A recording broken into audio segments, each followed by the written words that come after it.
প্রিয় শিক্ষার্থীবৃন্দ, আজকের ক্লাসে তোমাদের সবাইকে স্বাগত জানাচ্ছি। আশা করছি তোমরা সবাই ভালো আছো। আর তোমাদের সাথে আছি আমি চৌধুরী রাশেদুল নবী, সহকারী অধ্যাপক, বাংলা বিভাগ, ঢাকা কলেজ। বাংলা অনার্স প্রথম বর্ষের ছাত্রদের সাথে কোর্স নাম্বার 1003 এই কোর্সটিতে আমরা শব্দ গঠন নিয়ে আলোচনা করছিলাম। আমরা জেনেছি যে বাংলা ভাষায় শব্দ গঠনের বেশ কিছু রীতি রয়েছে এবং এই প্রক্রিয়া বা রীতিগুলোর মধ্যে দিয়ে আমাদের বাংলা ভাষায় নতুন নতুন অনেক শব্দ গঠিত হয়েছে এবং এর ভিতর দিয়ে আমাদের ভাষা অনেক সমৃদ্ধ হয়েছে। আজ আমরা শব্দ গঠনের আরেকটি গুরুত্বপূর্ণ বিষয় নিয়ে আলোচনা করব, সেটি হলো প্রত্যয়। প্রত্যয় কি? প্রত্যয় আমরা জানি যে এক ধরনের বর্ণ বা বর্ণ সমষ্টি, যেটি শব্দ অথবা ধাতুর পরে যুক্তভাবে ব্যবহৃত হয়ে নতুন শব্দ গঠন করে। আমাদের শব্দ গঠন প্রক্রিয়ার একটি অত্যন্ত গুরুত্বপূর্ণ বিষয় হলো এই প্রত্যয়। এবং আমরা কিন্তু শুরুতেই শুনলাম যে প্রত্যয় কি করে নতুন শব্দ গঠন করে দুইটি উপায়ে। কখনো সে শব্দের পরে যুক্ত হয়, আবার কখনো সে ধাতুর পরে যুক্ত হয়। এই শব্দের পরে এবং ধাতুর পরে যুক্ত হওয়ার মধ্যে দিয়েই কিন্তু সে নতুন নতুন শব্দগুলো গঠন করে। এই যে প্রত্যয়ের কথা আমরা বলছি, এই প্রত্যয় দুই রকম। একটি হচ্ছে কৃৎ প্রত্যয় আর একটি তদ্ধিত প্রত্যয়। কৃৎ প্রত্যয়গুলো সাধারণত কি হবে? ধাতুর পরে যুক্ত হবে। আর তদ্ধিত প্রত্যয়গুলো শব্দের পরে যুক্ত হবে। এখন আমাদের একটু জানা প্রয়োজন যে আমরা তো জানলাম প্রত্যয় দুই ধরনের, কৃৎ এবং তদ্ধিত, যেটা শব্দ এবং ধাতুর পরে যুক্ত হয়। তাহলে শব্দ বা ধাতু চেনার উপায় কি? শব্দ তো আমরা সকলেই চিনি, অর্থপূর্ণ ধ্বনি বা ধ্বনি সমষ্টি শব্দ। আর ধাতু হচ্ছে ক্রিয়াপদের মূল অংশ, অর্থাৎ ক্রিয়াপদ থেকে যেই তোমার বিভক্তি বা প্রত্যয় যেটা যুক্ত থাকে সেটিকে বাদ দিলে যে অংশটি পাওয়া যায় সেটাই কিন্তু ধাতু বা ক্রিয়ামূল। তাহলে এই ক্রিয়ামূলের সাথে যখন একটি প্রত্যয় যুক্ত হবে তখন আমরা তাকে বলি কৃৎ প্রত্যয়, এবং এই কৃৎ প্রত্যয় ধাতুর সাথে যুক্ত হয়ে কৃদন্ত শব্দ গঠন করে। আর শব্দের সাথে যখন যুক্ত হয় তখন আমরা তাকে বলি তদ্ধিত প্রত্যয়, যেগুলো কিন্তু শব্দের সাথে যুক্ত হয়ে তদ্ধিতান্ত শব্দ গঠন করে। আমরা দুইটা উদাহরণের সাহায্যে একটু দেখি যে কিভাবে প্রত্যয় নতুন শব্দ গঠন করে। একটু বোর্ডের কাছে আমরা চলে আসি। যেমন একটা শব্দ দেখো,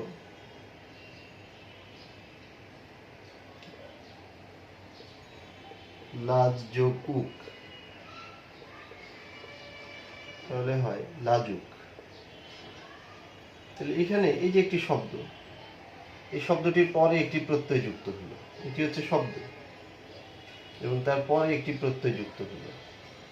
তো শব্দের পরে এইভাবে প্রত্যয় যুক্ত হয়ে যে প্রত্যয়ান্ত শব্দটা তৈরি হয়, যেহেতু শব্দের পরে যুক্ত হওয়া প্রত্যয়গুলোকে আমরা বলি তদ্ধিত প্রত্যয়, তাহলে এটা হবে তদ্ধিতান্ত শব্দ, তদ্ধিতান্ত শব্দ বা তদ্ধিত প্রত্যয়ান্ত শব্দ। এভাবে আমরা কিন্তু দেখি নতুন শব্দ গঠন করতে পারে প্রত্যয়, কখনো শব্দের পরে, আবার কখনো সে ধাতুর পরে যুক্ত হতে পারে। যেমন ধরো একটা সহজ উদাহরণ নেই আমরা, চল যোগ অন্ত, চলন্ত। তাহলে এখানে আমরা দেখলাম যে এই যে ধাতুর পরে প্রত্যয় যুক্ত হলো, এই প্রত্যয়টাকে আমরা বলবো কৃৎ প্রত্যয়। এটা হলো কৃৎ প্রত্যয় আর এটা তদ্ধিত প্রত্যয়। আর কৃৎ প্রত্যয়ান্ত শব্দটাকে আমরা বলবো কৃদন্ত শব্দ, মানে কৃৎ অন্ত, যার অন্তে কৃৎ প্রত্যয় রয়েছে। তো এইভাবে আমরা দেখলাম যে চল থেকে চলন্ত শব্দটি তৈরি হলো, লাজ থেকে লাজুক শব্দটি তৈরি হলো। এইভাবে আমাদের প্রত্যয়ান্ত শব্দগুলো তৈরি হয়। এখন এই যে প্রত্যয়ান্ত শব্দ, এই প্রত্যয়ান্ত শব্দগুলোর মধ্যে কিন্তু আমরা দুইটি বিষয় পাই। আমরা দেখতে পাচ্ছি যে দুইটি বিষয় আছে। তো এই যে বিষয়টি শব্দ বা ধাতু, এটাকে কিন্তু আবার বলা হয় প্রকৃতি। এই প্রকৃতি বলা হয় এটাকে, মূল অংশ যেটা, আর তার সাথে যুক্ত হয় প্রত্যয়। তাহলে আমরা দেখছি যে প্রকৃতি আর প্রত্যয় যুক্ত হয়ে কিন্তু তৈরি হয় প্রত্যয়ান্ত শব্দ। তাহলে এই যে প্রত্যয়ান্ত শব্দের কথা আমরা বললাম, আমরা বুঝতে পারলাম যে প্রত্যয়ান্ত শব্দগুলো প্রকৃতি এবং প্রত্যয়ের মিলনে তৈরি হয়। প্রকৃতি কিন্তু শুরুতে থাকে এবং প্রকৃতি হচ্ছে মূল অংশ। এই মূল অংশের সাথে প্রত্যয়টা যুক্ত হয়ে আমাদের প্রত্যয়ান্ত শব্দকে তৈরি করে। তো এই যে প্রকৃতি বলা হলো, তাহলে যে মূল অংশ, এই প্রকৃতি কিন্তু দুই রকম। প্রকৃতিটা দুই রকম। কি কি? একটা হচ্ছে এই যে শব্দ প্রকৃতি, আর একটা হচ্ছে এই ক্রিয়া প্রকৃতি বা ধাতু। আর প্রত্যয় দুই রকম, সেটা তো আমরা আগেই জেনেছি, তদ্ধিত প্রত্যয় আর কৃত প্রত্যয়। এখন এই যে প্রকৃতির কথা আমরা বলছি, শব্দ প্রকৃতি আর হচ্ছে ক্রিয়া প্রকৃতি, সবসময় লক্ষ্য করবে যে শব্দ প্রকৃতির সাথে বা শব্দের সাথে তদ্ধিত প্রত্যয় যুক্ত হবে এবং ক্রিয়া প্রকৃতির সাথে বা ধাতুর সাথে কিন্তু সবসময় কৃত প্রত্যয় যুক্ত হবে। এই কথাটি আমাদেরকে খুব ভালো করে মনে রাখতে হবে। তাহলে প্রত্যয়ের একটি মূল জিনিস কিন্তু আমরা দেখলাম, খুব ছোট্ট কিন্তু খুব গুরুত্বপূর্ণ, যে প্রত্যয় কি করে? শব্দ বা ধাতুর পরে যুক্তভাবে বসে নতুন নতুন শব্দ গঠন করে এবং এই প্রত্যয় সাধিত শব্দটিকে আমরা বলি প্রত্যয়ান্ত শব্দ। আবার এটা দেখলাম যে প্রত্যয় দুই ধরনের, কৃত প্রত্যয় আর তদ্ধিত প্রত্যয়। এবং প্রত্যয়টি কিন্তু কি হয়? প্রকৃতির সাথে, অর্থাৎ ওই যে ধাতু বা শব্দ, এটার আবার আরেকটা নাম হচ্ছে প্রকৃতি, এই প্রকৃতির সাথে যুক্তভাবে বসে প্রত্যয়ান্ত শব্দ গঠিত করে। তাহলে প্রকৃতিটি হচ্ছে মূল অংশ, তার সাথে প্রত্যয়টা যুক্ত হয়। এই যে প্রকৃতি, এই প্রকৃতি আবার আমরা জেনে নিলাম দুই রকম হতে পারে। একটি হতে পারে তোমার শব্দ প্রকৃতি, আর আরেকটি হতে পারে ক্রিয়া প্রকৃতি। শব্দ প্রকৃতি মানে শব্দ, আর ক্রিয়া প্রকৃতি মানে হচ্ছে ধাতু। এটি হচ্ছে প্রত্যয়ের একটি মূল জায়গা। এখন আমরা লক্ষ্য করি এই প্রত্যয়ের একটু শ্রেণী বিভাগটা একটু আমরা জানি। আমরা একটু আগে জেনেছি যে প্রত্যয় দুই ধরনের, কৃত প্রত্যয় এবং তদ্ধিত প্রত্যয়। এই যে কৃত প্রত্যয়গুলো, এই কৃত প্রত্যয় আবার দুই ধরনের। একটাকে আমরা বলি বাংলা কৃত প্রত্যয়, আর একটাকে বলি সংস্কৃত কৃত প্রত্যয়। এখন এই যে বাংলা কৃত প্রত্যয়, এগুলো কিন্তু অনেক শব্দে মানে ধাতুর পরে যুক্ত হয়ে হয়ে নতুন নতুন শব্দ গঠন করেছে। আবার সংস্কৃত কৃত প্রত্যয়গুলো অনেক শব্দের পরে ধাতুর পরে যুক্ত হয়ে নতুন নতুন শব্দ গঠন করেছে। একটি প্রশ্ন জাগতে পারে যে প্রত্যয় যখন ধাতুর পরে যুক্ত হয় তখন কি জাতীয় শব্দ গঠন করে? মানে তারা তো একটা সাধিত শব্দ, এটা আমরা বুঝতে পারি, যেহেতু মৌলিক শব্দ নয়, মানে প্রত্যয় সাধিত শব্দ, শব্দের সাথে যুক্ত হয়ে সে তৈরি করছে। কিন্তু কি ধরনের শব্দ গঠন করে? সেটা কি ক্রিয়াপদ, বিশেষ্য পদ, বিশেষণ পদ বা সর্বনাম, কি ধরনের? আর তাহলে আমরা লক্ষ্য করে দেখব যে প্রত্যয় সাধিত শব্দগুলো কিন্তু সাধারণত বিশেষ্য বা বিশেষণ হয়, কোনো নামবাচক হয় বা কোনো গুণবাচক হয়। এই জাতীয় শব্দগুলোকেই মূলত গঠন করে থাকে প্রকৃতি প্রত্যয়ের মধ্যে দিয়ে।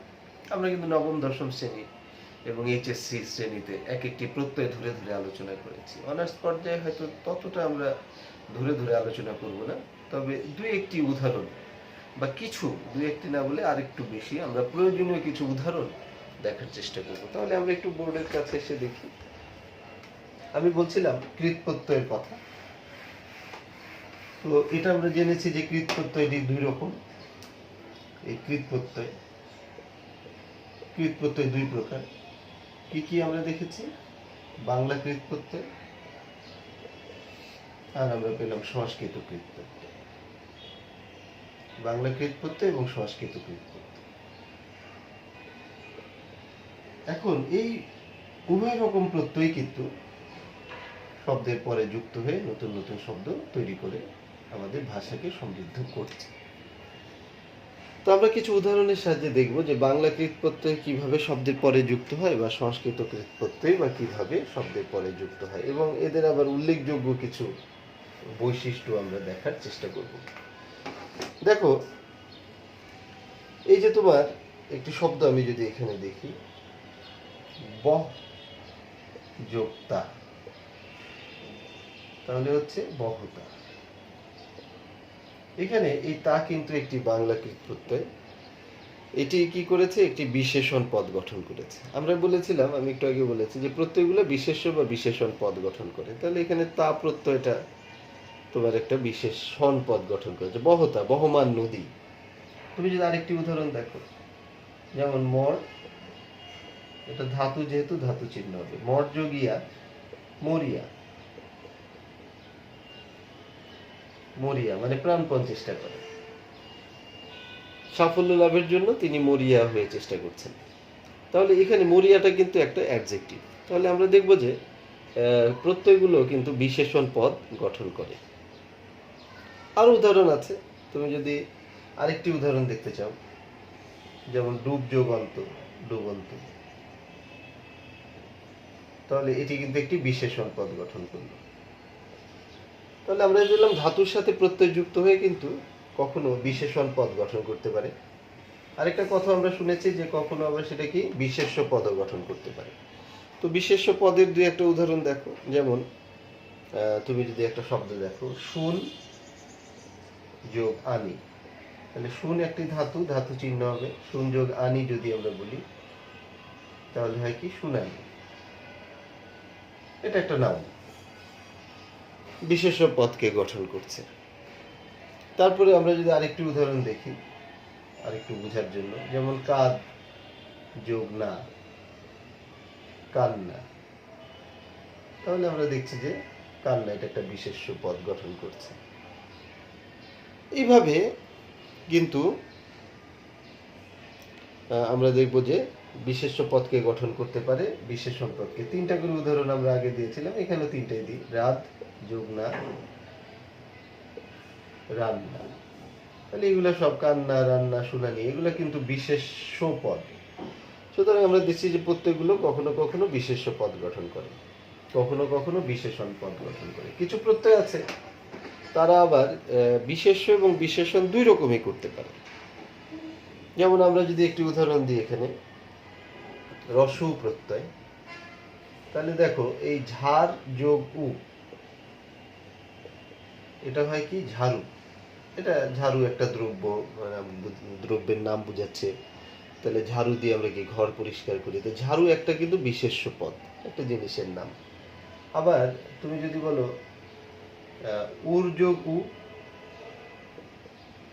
তাহলে এটা হয় উরু, উরু, উরু, উরু কিন্তু একটা অ্যাডজেক্টিভ, যে তার মানসিক অবস্থাটা কেমন, যে উরু উরু ভাব আমরা অনেক সময় বলি, তাহলে এটা কিন্তু একটা বিশেষ অবস্থাকে বোঝাচ্ছে। বা ডুব যোগ উ, ডুবু, ডুব যোগ উ, এটা হলো কি ডুবু, ডুবু ডুবু অবস্থা, জাহাজটির ডুবু ডুবু অবস্থা, তাহলে অ্যাডজেক্টিভ, এটার অবস্থাটা বোঝাচ্ছে। তো এই ধরনের কিছু প্রত্যয় আছে যারা বিশেষ্য বিশেষণ দুই রকমই প্রকাশ করতে পারে। তাহলে আমরা দেখলাম কিছু প্রত্যয় বিশেষ্য পদকে গঠন করে, কিছু প্রত্যয় বিশেষণ পদকে গঠন করে, কিছু প্রত্যয় আছে আবার উভয় ধরনের গঠন করতে পারে। এখানে অবশ্য একটা জিনিস তোমাদের একটু প্রশ্ন জাগতে পারে, যেগুলো এগুলো আমরা আসলে আরো ছোট শ্রেণীতে ধরে ধরে পড়িয়েছি। যাই হোক, তবু এখানে আমি একটু গুরুত্বপূর্ণ বিধায় এটা কথা বলে দিই। সেটা হলো এই যে রস্য প্রত্যয়টা দেখছো এখানে কিন্তু সে কি করেছে, সাধারণত যেভাবে ব্যবহার হয় সেটি ব্যবহার করেছে, কিন্তু এখানে আবার প্রত্যয়ান্ত শব্দটাকে দ্বিত্ব করেছে। তো এই জাতীয় যে দ্বিত্ব করা, এগুলো অনেকে একটু ঝামেলা মনে করে যে এটা কেমন করে হলো। তো সেই জন্য একটু মনে রাখবে যে বাংলা কৃত প্রত্যয়ের মধ্যে দুইটা প্রত্যয় আছে যারা কিন্তু প্রত্যয়ান্ত শব্দকে দ্বিত্ব করতে পারে। সেটা হচ্ছে তোমার স্বরে অ আর হচ্ছে রস্য উ, এই দুইটা প্রত্যয় প্রত্যয়ান্ত শব্দকে দ্বিত্ব করে দেয়। যেমন আমরা অ দিয়ে একটি উদাহরণ দিই, যেমন ধরো কাদ যোগ অ, এটা কিন্তু প্রত্যয়ান্ত শব্দটি হয় কাদো, কিন্তু এটা আবার দ্বিত্ব হয়ে হতে পারে কাদো কাদো। আবার দেখো যদি বলে মর যোগ অ, মর যোগ অ, তাহলে এটা কিন্তু প্রত্যয়ান্ত শব্দটি হলো মর, যেটা দ্বিত্ব হয়ে হতে পারে মর মর, রোগীর মর মর অবস্থা। তাহলে এইভাবে আমরা দেখছি যে এই যে দুইটি প্রত্যয় স্বরে অ এবং রস্য উ, এরা কিন্তু দ্বিত্ব করতে পারে। এখন তোমার আবার প্রশ্ন কি, যে এখানে তো দ্বিত্ব করে নাই। দ্বিত্ব করতে পারে মানে সব জায়গায় দ্বিত্ব করবে না, কখনো কখনো সে দ্বিত্ব হবে আর কখনো কখনো সে দ্বিত্ব হবে না। যেমন এখন প্রশ্ন যদি করো যে তাহলে কোথায় দ্বিত্ব হবে আর কোথায় দ্বিত্ব হবে না, সেটাও কিন্তু তুমি বুঝতে পারবে। মানে যেখানে তোমার এই শব্দগুলো তো আছে আমাদের ভাষায়, তাই না, আমরা ব্যবহার করি পর পর, মর মর, উরু উরু, ডুবু ডুবু, তাহলে এই জাতীয় জায়গাগুলোতে বোঝা যাবে যে দ্বিত্ব হচ্ছে। আর সাধারণত যেটা যেগুলো আমরা ব্যবহার করি না, যেমন ধরো, করো, পরো, এগুলা তো এই যে আমাদের যে ধরো, এটা একবার আমরা ব্যবহার করছি, তো এখানে তো দ্বিত্ব হচ্ছে না। বা করো, এটা দ্বিত্ব হচ্ছে না। আবার যখন কিছু কিছু শব্দ আছে একক হয় দ্বিত্ব হয়, হ্যাঁ, যেমন পরো, এটা কিন্তু পরো পরো একটা শব্দ আছে আমরা ব্যবহার করি, আবার পরও আমরা ব্যবহার করি, মানে দুইভাবেই কিন্তু এটা আমরা তৈরি করতে পারি। কিন্তু এই যে তোমার ধরো যে একটি শব্দ এখানে দিলাম যে ঝাড়ু, উ দিয়ে যে একটা দিলাম ঝাড়ু, এটা কিন্তু ঝাড়ু ঝাড়ু এরকম কোনো শব্দ নাই, তাহলে এখানে দ্বিত্ব হবে না। তাহলে দেখা যাচ্ছে যে যে আসলে এগুলো আমরা বুঝতে পারবো আমাদের শব্দের ব্যবহারের দৃষ্টিকোণ থেকে, যে কোন শব্দগুলো আমরা দ্বিত্ব করি, কোন শব্দগুলো দ্বিত্ব করি না। তা আমাদের বাংলা কৃত প্রত্যয়ের মধ্যে অনেকগুলো প্রত্যয় আছে, তার মধ্যে শুধু এই দুইটা রস্যউ আর স্বরেও এরাই কিন্তু কেবল দ্বিত্ব করতে পারে, যেখানে প্রয়োজন এখানে দ্বিত্ব করবে, আর কিছু কিছু শব্দে তারা আবার একক শব্দ হিসেবে গঠন করবে। তাহলে বাংলা কৃত প্রত্যয় সম্পর্কে আমরা কিন্তু মোটামুটি কৃত প্রত্যয় সম্পর্কে আমাদের একটা ধারণা হলো, সেটা কি, যে কৃত প্রত্যয়গুলো ধাতুর পরে যুক্ত হবে। এই কৃত প্রত্যয়গুলো আবার দুই ধরনের, এরা হচ্ছে বাংলা কৃত প্রত্যয় এবং সংস্কৃত কৃত প্রত্যয়। এবং এই এই যে প্রত্যয়গুলো, কৃত প্রত্যয়গুলো, এরা মূলত বিশেষ্য এবং বিশেষণ পদকে গঠন করে। আর এই কৃত প্রত্যয়গুলোর মধ্যে দুইটি প্রত্যয় আছে, স্বরেয় এবং রস্য, যারা কি করে, দ্বিত্ব করতে পারে। কৃত প্রত্যয়ের এটা একটা মূল আলোচনা ছিল। এখন সংস্কৃত কৃত প্রত্যয়ের মধ্যে এরকম অনেকগুলো প্রত্যয় আছে, এবং এরাও শব্দ ধাতুর পরে যুক্ত হয়ে নতুন নতুন শব্দ গঠন করে। তো তার মধ্যে সবচেয়ে গুরুত্বপূর্ণ যে দুইটি প্রত্যয়, সেই দুইটার আমি একটা একটা করে উদাহরণ দিই, তাহলে তোমাদের একটু ধারণা হবে। অনেকগুলো প্রত্যয় আছে যেগুলো তোমরা এসএসসি এবং এইচএসসি তে এগুলো তোমরা একটা একটা করে ধরে ধরে পড়েছো। এখন আমি তোমাদের খুব গুরুত্বপূর্ণ প্রত্যয়ের দুটো উদাহরণ দিই। এর মধ্যে সংস্কৃত কৃত প্রত্যয়ের মধ্যে খুব ইম্পর্টেন্ট হচ্ছে কয়তয় প্রত্যয়। এই কয়তয় প্রত্যয়টা কিন্তু যখন ধাতুর সাথে যুক্ত হয় তখন সে শব্দে গিয়ে তয় পরিণত হয়ে যায়। যেমন তুমি একটি শব্দ দেখো, খ্যা যোগ কয়ত, তাহলে এই খ্যা হচ্ছে একটি ধাতু, তার সাথে কয়ত যুক্ত হলো, এটা হলো খ্যাত।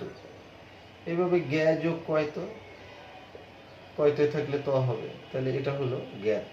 এইভাবে কয়তয় থাকলে ত হয়, এটা একটা মূল নিয়ম। এখানে এই কয়টা প্রত্যয়টা হচ্ছে তোমার সংস্কৃত কৃত প্রত্যয়ের যতগুলো প্রত্যয় আছে তার মধ্যে সবচেয়ে গুরুত্বপূর্ণ একটি প্রত্যয়। তো এটা দিয়ে প্রচুর শব্দ গঠিত হয়, আবার এটা দিয়ে অনেকগুলো নিয়ম আছে। আবার দেখো, এই কয়টা প্রত্যয় যুক্ত হয়ে যে ত হয়, অনেক সময় তুমি দেখবে এই প্রত্যয়ান্ত শব্দের সাথে কিন্তু আবার উপসর্গ যুক্ত হতে পারে। উপসর্গ যুক্ত হয়ে আরো একটি নতুন শব্দ তৈরি করলো, যেমন এখানে খ্যাত জ্ঞাত শব্দগুলো হলো, কিন্তু এগুলোর সাথে যেমন খ্যাতর সাথে আমরা যদি একটা বি উপসর্গ যুক্ত করি তাহলে কিন্তু হয়ে যায় বিখ্যাত। এইটুকু হচ্ছে প্রত্যয়ান্ত শব্দ, আর এটা হচ্ছে উপসর্গ। অনেক সময় আমরা দেখবো এইভাবে প্রত্যয়ান্ত শব্দের আগে উপসর্গ যুক্ত হতে পারে, যেমন জ্ঞাতর সাথে তুমি একটা অ উপসর্গ যুক্ত করলে তুমি কিন্তু পাবে অজ্ঞাত। তাহলে এইটুকু হচ্ছে তোমার প্রত্যয়ান্ত শব্দ, আর এটা হচ্ছে উপসর্গ। এভাবে প্রত্যয়ান্ত শব্দের সাথে কখনো কখনো উপসর্গ যুক্ত হয়ে তোমার কিন্তু নতুন শব্দ গঠিত হতে পারে। এবং এই প্রত্যয়গুলো যখন শব্দের ধাতুর সাথে যুক্ত হয় তখন কিন্তু বিভিন্ন রকম পরিবর্তন সাধন করে, অনেক অনেক পরিবর্তন সাধন করে। তার গুরুত্বপূর্ণ দু একটা উদাহরণ আমরা দেখি। যেমন এই যে কয়তে প্রত্যয়, এটা কিন্তু ধাতুর সাথে যুক্ত হলে কখনো কখনো ধাতুর শেষে একটি রস্বইকার ব্যবহৃত হয়। যেমন দেখো, এই যে চল যোগ কয়ত, এই যে ধাতু, কিছু কিছু ধাতুর শেষে কয়তে প্রত্যয় যুক্ত হলে ধাতুর অন্তে একটা অতিরিক্ত কি হবে, রস্বইকার হবে, তাহলে চল যোগ কয়ত, এটা হবে চলিত। এভাবে কয়তে প্রত্যয় কিন্তু অনেক ক্ষেত্রে অনেক ধাতুর সাথে যুক্ত হওয়ার পরে ধাতুর অন্তে একটা অতিরিক্ত কি হয়, রস্বইকার যুক্ত করা হয়। এভাবে পট, পট ধাতুর সাথে যদি কয়ত যুক্ত হয় তাহলে এই শব্দটি হয়ে যায় পঠিত। পট যোগ কয়ত, পঠিত। আমরা দেখবো যে এখানে কিন্তু পঠের পরে একটা রস্বইকার যুক্ত হয়েছে। ঠিক তেমনি তোমার এই যে লিখ যোগ কয়ত যদি হয়, এটা হবে কি, লিখিত। তো কয়তয় প্রত্যয়ের খুব গুরুত্বপূর্ণ একটি বৈশিষ্ট্য হলো, সব ক্ষেত্রে না, কিছু ক্ষেত্রে এর শেষে, ধাতুর শেষে একটা রস্বইকার যুক্ত হয়। আর কয়তয় থাকলে তো সব জায়গায় ত হবেই, ত হবে, কিন্তু কোনো কোনো ক্ষেত্রে আবার ধাতুর শেষে, এই যে ধাতুগুলার শেষে একটা রস্বইকার যুক্ত হবে, যেটা কয়তয় প্রত্যয়ের একটা খুব গুরুত্বপূর্ণ পয়েন্ট। এবং আরেকটি গুরুত্বপূর্ণ পয়েন্ট হচ্ছে, কয়তয় প্রত্যয় ধাতুর শেষে যুক্ত হলে, এটা আরো একটা গুরুত্বপূর্ণ পয়েন্ট, সেটা কি, আমরা একটা পয়েন্ট দেখলাম যে কয়তয় থাকলে ত হয়, দ্বিতীয় একটা পয়েন্ট আমরা বুঝলাম কয়তয় প্রত্যয় ধাতুর সাথে যুক্ত হলে ধাতুর শেষে রস্বইকার যুক্ত হয়। আর 3 নম্বর আর একটা গুরুত্বপূর্ণ নিয়ম আছে এই কয়তয় প্রত্যয়, সেটা কি? কয়তয় প্রত্যয় যুক্ত হলে ধাতুর অন্তঃস্থিত, ধাতুর অন্তঃস্থিত মানে ধাতুর শেষে যে অবস্থিত সেই অন্তঃস্থিত চ এবং বর্গীয় জ স্থলে ক হয়। তাহলে এটা কিন্তু 3 নম্বর একটা খুব গুরুত্বপূর্ণ পয়েন্ট, যে কয়তয় প্রত্যয় ধাতুর শেষে যুক্ত হলে ধাতুর অন্তঃস্থিত চ এবং বর্গীয় জ এর স্থলে ক হয়। যেখানে চ বা বর্গীয় জ থাকবে সেখানে ক হবে যদি এই কয়তয় প্রত্যয় যুক্ত হয়। তাহলে আমরা এটা দিয়েও দুই একটা উদাহরণ দেখি। যেমন ধরো মুচ যোগ কয়ত ইকুয়াল টু হচ্ছে মুক্ত। এখানে দেখো চ ছিল, চ এর বদলে তোমরা জানো যে ক হয়, আর কয়তয়ের বদলে তো তই থাকে, তাহলে মুক্ত। এভাবে সিচ ধাতু তার সাথে কয়ত, সিচ যোগ কয়ত এটা হলো সিক্ত। তারপরে দেখো বর্গীয় জ দিয়ে একটা উদাহরণ দেখি। ভজ যোগ কয়ত এটা হলো ভক্ত। এইভাবে আমরা দেখব যে কয়তয় প্রত্যয় যখন যুক্ত হয় তখন ধাতুর শেষে যদি চ বা বর্গীয় জ থাকে তাহলে এই চ বা বর্গীয় জ উঠে গিয়ে ক হয়, আর কয়তয়ের বদলে তো ত থাকে। তাহলে কয়তয় প্রত্যয়ের এই তিনটি মূল নিয়ম, এর বাইরে আরো বিভিন্ন রকম পরিবর্তন হয়। আর সংস্কৃত কৃত প্রত্যয় আরেকটি খুব গুরুত্বপূর্ণ প্রত্যয় হচ্ছে কয়তয় রস্যি প্রত্যয়। এটাও খুব গুরুত্বপূর্ণ প্রত্যয়। এবং এই কয়তয় রস্যি প্রত্যয় আমরা বলছিলাম যে কয়ত প্রত্যয় যেমন ইম্পর্টেন্ট, এরকম কয়তয় রস্যি প্রত্যয় আরেকটি ইম্পর্টেন্ট প্রত্যয়। কয়তয় রস্যি প্রত্যয় ধাতুর সাথে যুক্ত হলে এটা কিন্তু তয় রস্যি হয়। অনেক শব্দে তুমি দেখবে যে এরকম কয়তয় রস্যি প্রত্যয় ছিল সেটা তয় রস্যিতে পরিণত হয়েছে। কি ধরনের উদাহরণ দিলে বোঝা যাবে? যেমন ধরো খ্যা যোগ কয়তয় রস্যি, তো এই খ্যা যোগ কয়তয় রস্যি এটা হয়ে গেছে খ্যাতি। ঠিক তেমনি জ্ঞা যোগ কয়তয় রস্যি, জ্ঞা যোগ কয়তয় রস্যি এটা হয়ে যায় জ্ঞাতি। এইভাবে আমরা দেখব যে কয়তয় রস্যি থাকলে সেটা তয় রস্যিতে পরিণত হয়ে যায়। আর এই কয়তয় রস্যি প্রত্যয়ের মধ্যেও কিন্তু একটা খুব গুরুত্বপূর্ণ 2-3টা নিয়ম আছে। তার মধ্যে একটা নিয়ম এই কয়তয় প্রত্যয়ের সাথেও কি মানে সিমিলারিটি আছে বা সাদৃশ্য আছে। সেটা কি? যেমন কয়তয় রস্যি প্রত্যয় যুক্ত হলে এই ধাতুর অন্ত অবস্থিত, ধাতুর অন্তে অবস্থিত চ এবং বর্গীয় জ স্থলে ক হয়। আগেও আমরা কয়তয় প্রত্যয় দেখেছিলাম যে ধাতুর অন্তে চ এবং বর্গীয় জ স্থলে ক হয়। এখানেও কিন্তু এই একই নিয়ম দেখলাম যে চ এবং বর্গীয় জ স্থলে ক হবে। যেমন তুমি একটা উদাহরণ দেখো যে মুচ যোগ কয়তয় রস্যি, তাহলে এর আগে আমরা মুচ যোগ কয়ত মুক্ত পেয়েছিলাম, তো মুচ যোগ কয়তয় রস্যি এটা হবে মুক্তি। ঠিক তেমনি ভজ যোগ কয়তয় রস্যি এটা হবে ভক্তি। এইভাবে কয়তয় রস্যি প্রত্যয় যুক্ত হলে আমরা দেখব চ এবং বর্গীয় জর বদলে ক হয়ে যায়, আর কয়তয় রস্যির বদলে একটা তয় রস্যি হয়। এই কয়তয় রস্যি প্রত্যয়ের আরো যে গুরুত্বপূর্ণ নিয়মগুলো আছে তার মধ্যে একটি নিয়ম হচ্ছে যে ধাতুর অন্তে অন্ত ব্যঞ্জনটি অনেক ক্ষেত্রে লুপ্ত হয়ে যায়। যেমন তুমি এখানে যদি একটি শব্দ দেখো যে গম যোগ কয়তয় রস্যি, তাহলে এখানে কিন্তু এই ধাতুর অন্তে যে ম ছিল ম লুপ্ত হয়ে যাবে আর এই তয় রস্যি থাকবে, এটা হয়ে যাবে গতি। এভাবে ধাতুর অন্ত ব্যঞ্জন লুপ্ত হওয়া এর একটি অন্যতম গুরুত্বপূর্ণ নিয়ম। তাহলে আমরা কয়তয় রস্যি প্রত্যয় এবং কয়তয় আমরা সংস্কৃত তদ্ধিত প্রত্যয় দেখলাম। সংস্কৃত তদ্ধিত প্রত্যয়ের মধ্যে এই প্রত্যয়গুলোই কিন্তু বেশি গুরুত্বপূর্ণ। এছাড়া আরো বেশ কিছু প্রত্যয় আছে। আমি যদি কিছু প্রত্যয়ের কথা তোমাদের বলি, তার মধ্যে তোমার বাংলাকৃত প্রত্যয়ের মধ্যে যেমন এখানে আমি কয়েকটা প্রত্যয়কে উল্লেখ করেছি, এগুলো খুব গুরুত্বপূর্ণ, একটু শুনে রাখতে পারো। এগুলোতে বেশি বেশি শব্দ গঠিত হয়েছে আর কি, সেই জন্য এগুলো গুরুত্বপূর্ণ বলেছি। যেমন স্বরে অপ্রত্যয়, তারপর রস্য প্রত্যয়, ইয়া প্রত্যয়, তা প্রত্যয়, আনি প্রত্যয়, ই, তারপরে না প্রত্যয়, আই প্রত্যয়, আও প্রত্যয়, এগুলো অনেক বেশি গুরুত্বপূর্ণ প্রত্যয়। আর আমাদের আরো কিছু আছে, স্বরে আ প্রত্যয়, রস্য প্রত্যয়, উয়া প্রত্যয়, তয় রস্যি প্রত্যয়। এখন এতগুলোর উদাহরণ তো আমরা দিতে পারবো না, এগুলো তোমরা ছোট ক্লাসে শিখেছো, আমি একটু ধারণা দিলাম তোমাদের।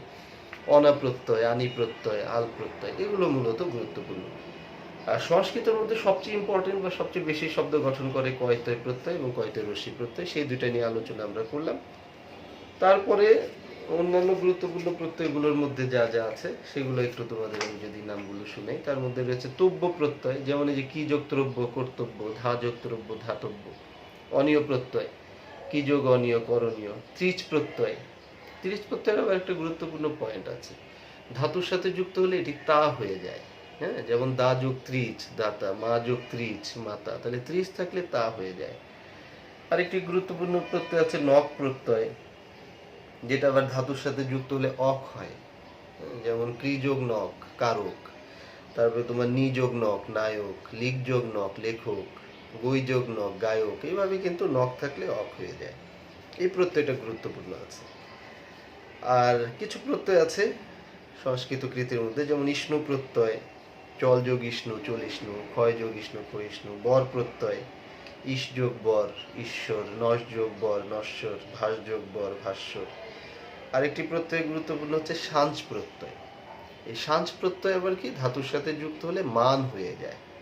আমরা সাঞ্চ প্রত্যয়ের যদি একটা উদাহরণ দেখি, কারণ এটা যেহেতু অনেকগুলো শব্দ আমাদের আছে বাংলা ভাষায়, এটাকে আমরা একটু যদি দেখি। সাঞ্চ প্রত্যয়, এটা কিন্তু সাঞ্চ, এটা ধাতুর সাথে যুক্ত হলে মান হবে, মানে পরিণত হবে। তাহলে কিন্তু তুমি দেখবে, যেমন চল যোগ সাঞ্চ, চল যোগ সাঞ্চ, এটা হবে চলমান। চল যোগ সাঞ্চ চলমান। তারপরে দীপ যোগ সাঞ্চ দীপ্যমান, এটা ধাতু, তাই ধাতু চিহ্ন হবে দীপ্যমান। বৃদ্ধ যোগ সাঞ্চ বর্ধমান, এভাবে সাঞ্চ থাকলে মান হয়। এই তোমার সংস্কৃত কৃত প্রত্যয়ের মধ্যে আরেকটি খুব গুরুত্বপূর্ণ প্রত্যয় আছে, যেটা তোমাদের আমি একটু আলোচনা করে দেখাতে চাই। সেটা হলো তোমার যেটা বলছিলাম যে বর প্রত্যয়। বর প্রত্যয়টা দিয়ে অনেকগুলো উদাহরণ হয়, কিন্তু বর প্রত্যয়ের মধ্যে পরিবর্তনটা কম। যেমন ইস যোগ বর ঈশ্বর, ঈশ্বর। এভাবে নস যোগ বর, এটা হবে নশ্বর।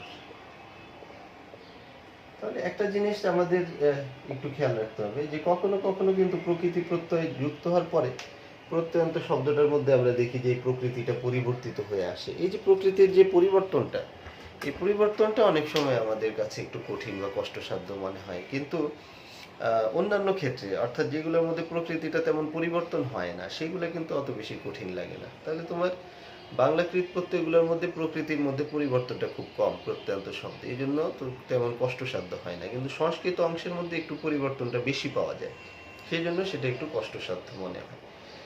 আর এইগুলা ছিল আমাদের প্রত্যয়ের মধ্যে কৃত প্রত্যয়ের মূল আলোচনা। তদ্ধিত প্রত্যয়টা তো তুলনামূলক সহজ, সেটার একটা প্রাথমিক আলোচনা তোমাদের দেখালাম, যে সেগুলো শব্দের পরে যুক্ত হবে।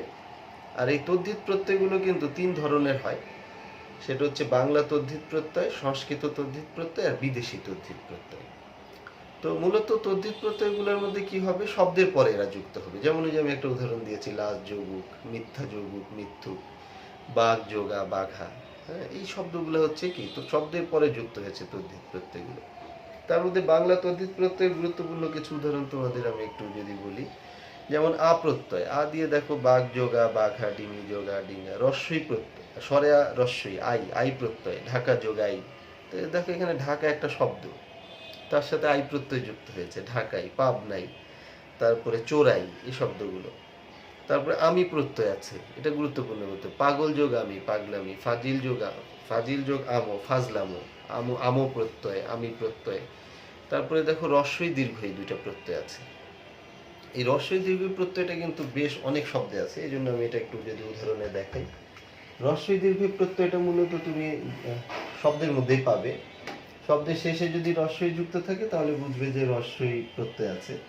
যেমন ধরো বাহাদুরি, এটা কিন্তু শব্দের শেষে রস্বইকার, তাহলে বোঝা যায় যে এটা বাহাদুর, বাহাদুর যোগ ই, বাহাদুরি, এইভাবে কিন্তু তৈরি হয়েছে।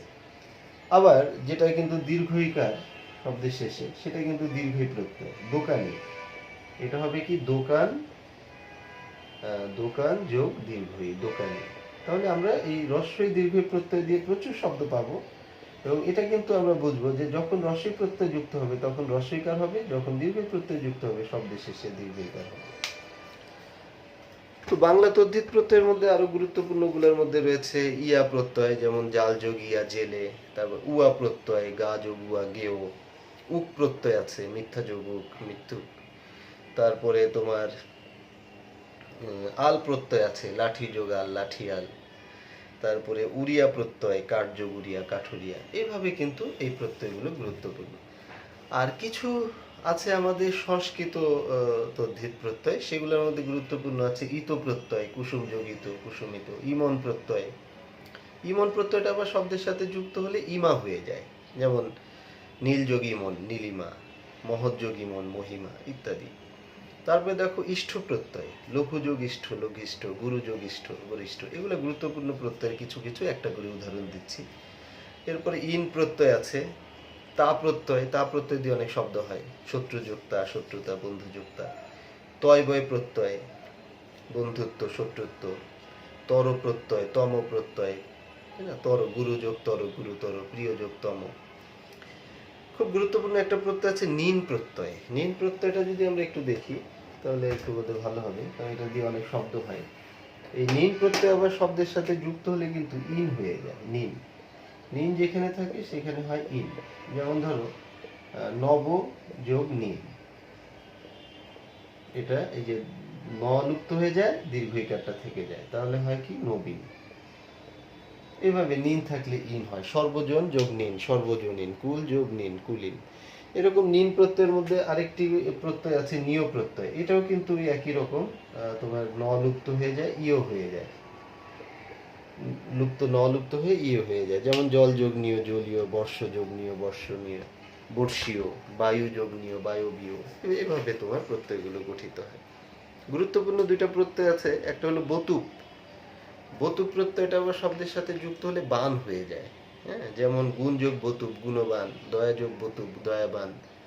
আর আরেকটি প্রত্যয় আছে মতুপ প্রত্যয়, মতুপ যখন যুক্ত হবে তখন মান হয়, যেমন বুদ্ধি যোগ মতুপ বুদ্ধিমান, শ্রী যোগ মতুপ শ্রীমান ইত্যাদি। তারপরে আমরা আরেকটি গুরুত্বপূর্ণ প্রত্যয়ের কথা বলবো, সেটি হলো বিন প্রত্যয়। বিন প্রত্যয় শব্দের সাথে যুক্ত হলে বি হয়ে যায়, যেমন মেধা যোগ বিন মেধাবী, মায়া যোগ বিন মায়াবী ইত্যাদি। তারপরে একটা দুই তিনটা গুরুত্বপূর্ণ প্রত্যয়, এটা আবার আমরা একটু বোর্ডে দেখি। তার মধ্যে রয়েছে মূর্ধন্য সয়নয় প্রত্যয়। এই মূর্ধন্য সয়নয় প্রত্যয় দিয়ে বেশ কিছু শব্দ তৈরি হয়, যেমন ধরো মনু যোগ মূর্ধন্য সয়ন, এটা হয় মানব। তারপর শিশু যোগ মূর্ধন্য সয়ন, এটা হচ্ছে শৈশব। তো এইভাবে সয়নয় প্রত্যয়, এটি কিন্তু আমাদের আরেকটি খুব গুরুত্বপূর্ণ প্রত্যয়, অনেক শব্দ তৈরি করে। তারপরে তোমার তোমার ধরো যে শিব যোগ সয়নয় শৈব, পৃথিবী যোগ মূর্ধন্য সয়নয় পার্থিব, এভাবে হয়। আরেকটি প্রত্যয় আছে সয়নয় জফলা প্রত্যয়, এটাও অনেক শব্দ তৈরি করে, এই জন্য একটু লিখে দেখাই। মনোযোগ মূর্ধন্য সয়নয় জফলা, এটা হয় কি মনুষ্য। এভাবে সয়নয় জফলা দিয়ে তোমার অনেক অনেক শব্দ হবে, এবং অনেক অনেক শব্দ আমাদের বাংলা ভাষায় তৈরি হয়েছে। আরো কিছু উদাহরণ শুনো, যেমন ধীর যোগ সয়নয় জফলা ধৈর্য, সুন্দর যোগ সয়নয় জফলা সৌন্দর্য, পর্বত যোগ সয়নয় জফলা পার্বত্য। আর আরেকটি প্রত্যয় হচ্ছে স্নিক প্রত্যয় মূর্ধন্য সয়নয় রসি ক, এটা আরো একটি খুব গুরুত্বপূর্ণ প্রত্যয়। এটা কিন্তু শব্দের সাথে যুক্ত হলে ইক হয়, স্নিক যখন যুক্ত হবে তখন কিন্তু সেটা ইক উচ্চারণ হয়ে যাবে। যেমন আমরা একটা উদাহরণ যদি দেখি, সাহিত্য যোগ স্নিক, তাহলে তৈরি হবে কি সাহিত্য যোগ স্নিক, এটা হবে সাহিত্যিক। সাহিত্যিক সাহিত্যিক। তারপরে তোমার দেখো, তুমি যদি বলো বিজ্ঞান যোগ স্নিক বৈজ্ঞানিক, নগর যোগ স্নিক নাগরিক, ধর্ম যোগ স্নিক ধার্মিক, সমর যোগ স্নিক সামরিক। এইভাবে তোমার প্রত্যয়গুলো হবে। এগুলো ছিল গুরুত্বপূর্ণ তোমার সংস্কৃত তদ্ধিত প্রত্যয়। আমরা বাংলা এবং সংস্কৃত অংশটা দেখলাম। আর বিদেশির মধ্যে খুব অল্প প্রত্যয় আছে। বিদেশি তদ্ধিত প্রত্যয়ের মধ্যে তোমার মূলত হিন্দি এবং ফার্সি কিছু প্রত্যয় আছে। হ্যাঁ, কারণ ফার্সিটা আমাদের কি এই উপমহাদেশে কিন্তু একসময় ওই যে মুসলিম সাম্রাজ্য যখন ছিল মধ্যযুগে, তখন পারস্যভাষী ছিলেন ওনারা। ফলে ফার্সি শব্দ অনেক যেমন এসেছে, ফার্সি প্রত্যয় কিন্তু প্রচুর যুক্ত হয়েছে। আর হিন্দি হিন্দি প্রত্যয় আমাদের যুক্ত হয়েছে, এটা আসলে সংস্কৃতের প্রভাবে হতে পারে, যে বেশ কিছু হিন্দি প্রত্যয় আমাদের আছে এবং এগুলো দিয়ে বেশ কিছু শব্দ তৈরি হয়। তুমি ফার্সি প্রত্যয়ের দুই একটা উদাহরণ শুনো। যেমন এই যে গড়, সওদাগর, সওদাযোগ গড়, সওদাগর। আরেকটা আছে কর, জাদুযোগ কর, জাদুকর, সওদাগর, জাদুকর, কারিগর, বিভিন্ন রকম শব্দ তৈরি হয়েছে এই ফার্সি প্রত্যয় দিয়ে। বাজ একটা প্রত্যয় আছে, ধোকাযোগ বাজ, ধোকাবাজ, গলাবাজ, তারপরে হচ্ছে চাপাবাজ ইত্যাদি শব্দগুলো এই বাজ প্রত্যয়টি দিয়ে হয়েছে। বন্দি থেকে হয়েছে জবানবন্দি, নজরবন্দি। দাঁড় থেকে হয়েছে চৌকিদার, পাহারাদার।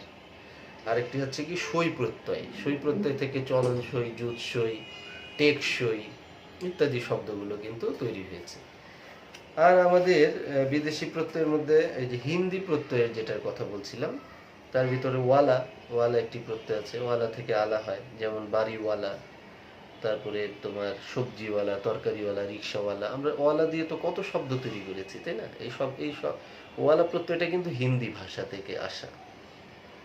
আরেকটি আছে পনা প্রত্যয়, ছেলে যোগ পনা, ছেলেপনা, গিন্নিপনা, বেহায়াপনা। এই শব্দগুলো কিন্তু এই পনা প্রত্যয় থেকে গঠিত হয়েছে।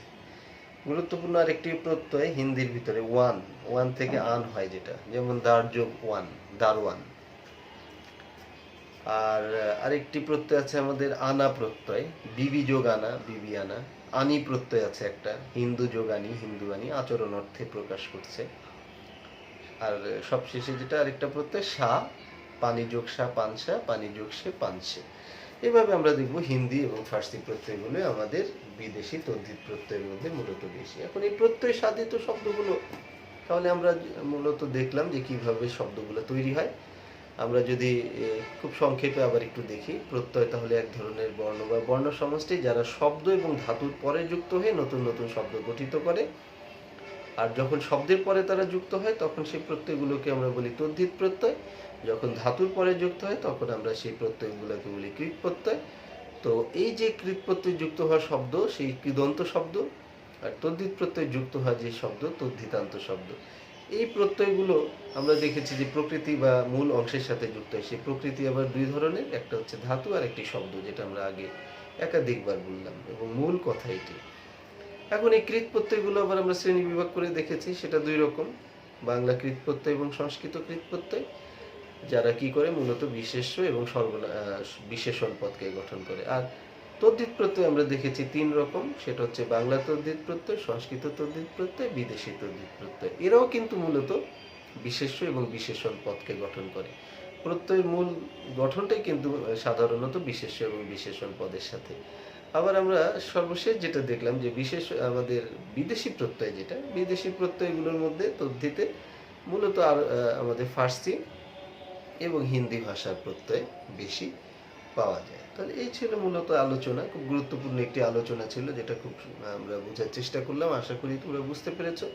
এই প্রত্যয় আমাদের বাংলা ভাষায় প্রচুর শব্দকে গঠন করেছে। ফলে প্রত্যয় সম্বন্ধে আমাদের কিন্তু একটা স্বচ্ছ ধারণা থাকতে হবে। আশা করছি এই ক্লাসটিতে আমরা সেই ধারণা মোটামুটি নেওয়ার চেষ্টা করেছি।